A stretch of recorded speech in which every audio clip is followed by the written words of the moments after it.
The Whispering Hollow. Late autumn had come to the small, forgotten town of Ravensbrook, where the air was thick with a fog that clung to the streets like a shroud. It was the kind of town you passed through but never remembered, and for Olivia, it was the kind of town she had been running from her entire life.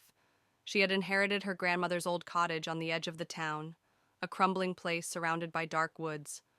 Olivia had returned, hoping to escape the chaos of the city and to finally understand why her grandmother had kept her distance from her, even in her final days. The cottage had always been filled with strange, half-whispered warnings, but Olivia had dismissed them. It was all just old superstition, she told herself.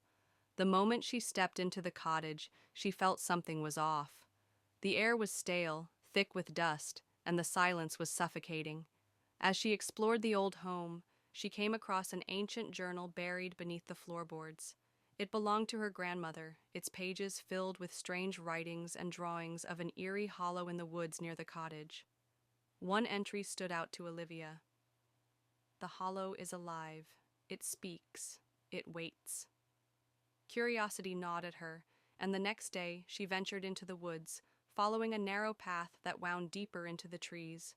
The fog thickened as she walked, and the further she went, the more the silence pressed in on her. No birds, no animals, just the rustling of the trees above, as if the forest itself was holding its breath. After what felt like hours, she arrived at the hollow. It was an eerie, gaping opening in the earth, surrounded by gnarled roots and twisted branches. The ground was soft, almost sponge-like, as though it were breathing. But what struck Olivia most was the sound, a faint, barely audible whispering. At first she thought it was the wind, but then she heard her name. Olivia ...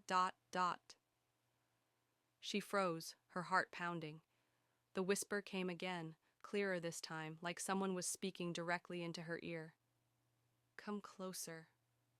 Trembling, she stepped forward, her feet sinking slightly with each step. The hollow seemed to pulse, and the whispers grew louder, more insistent, filling her mind with a chilling, inescapable sensation. It wasn't just a voice, it was a presence. Something ancient and undeniably hungry. Suddenly, the ground beneath her feet gave way, and she tumbled into the hollow, landing with a sickening thud. Dazed, she tried to push herself up, but the earth seemed to cling to her, pulling her deeper into the dark pit. The whispers intensified, now a chorus of voices, all speaking at once. "She's here. She's ours." Olivia's vision blurred, and as she tried to